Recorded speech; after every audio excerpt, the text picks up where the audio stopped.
G'day, we're going to talk about underwater seal drain chest tube transport.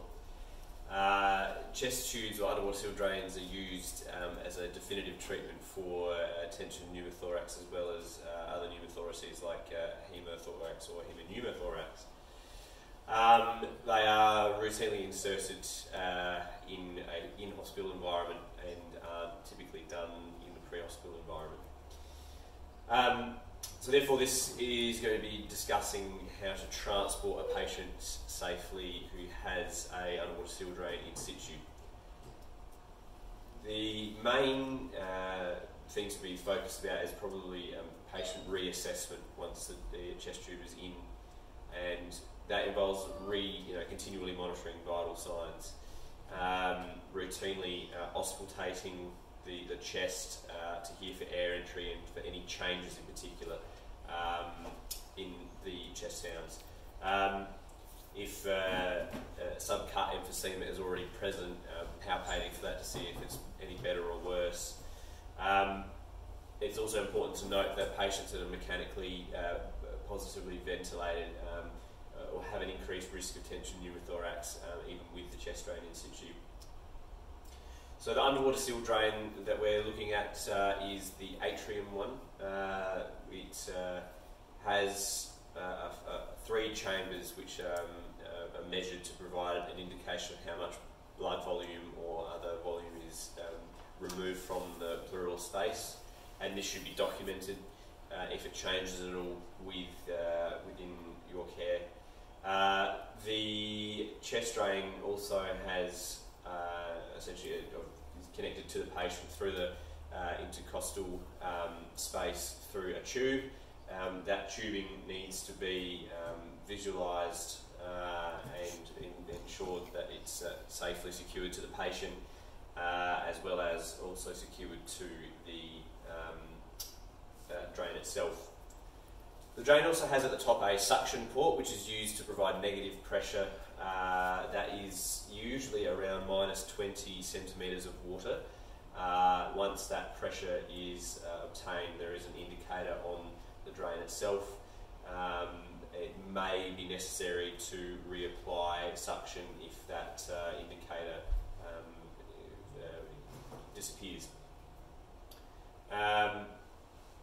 The other thing to inspect is the section of fluid that is in the underwater seal drain that the air flow from the chest flows into. You've got to inspect for 2 things there. One is oscillation, so the level of that fluid should change with inhalation and respiration, inhalation and exhalation rather, as well as bubbles, and the degree of bubbling can be indicative of the air that is leaking or the air that is removing from the intrapleural space. But if it is bubbling an excessive amount, that's also a possibility of an air leak. So when the vacuum on the seal is at an adequate level, the drain has an indicator which can be a tick. As we said before, the suction is normally set to -20 centimetres of water, and there's a bellow which usually indicates the adequate supply of suction, and then produces a delta mark if it's present. As we mentioned, that bubbling was important to document and shows the trends in treatment, and keep an eye on that. A little bit of bubbling is probably only on a forced expiration or coughing, but increased bubbling can be caused by ventilator use, or like I said, excessive bubbling can be caused by a large air leak, and the amount of bubbling is gauged using a gauge on the drain itself. So the collection chamber that's collecting blood from the intrapleural space has a volume of about 2.1 litres in the U-tube structure, and that, like I said, should be documented. The next thing we need to talk about is the management and troubleshooting of the drain. Obviously, given the way that the pressure works, the chest drain should be kept below the height of the chest of the patient, so it should be secured on the side of the stretcher at all times. And obviously we need to make sure that we check all of the connections to make sure that they're working properly. If suction isn't in use, it's important to make sure that the pressure release valve is always open so that the air that is being removed from the chest has a place to escape, otherwise you can redevelop a tension pneumothorax. Pain relief is important to maintain, as well as the intrapleural space is quite sensitive to nerve innervation and can cause some significant pain. If we do think there's an air leak, check the patient, check that the apparatus has a good seal both at the end of the drain and, more importantly, at the end of the patient. But if that bellows gauge is altered, you may need to reapply suction to get back to that minus 20 centimetres of water.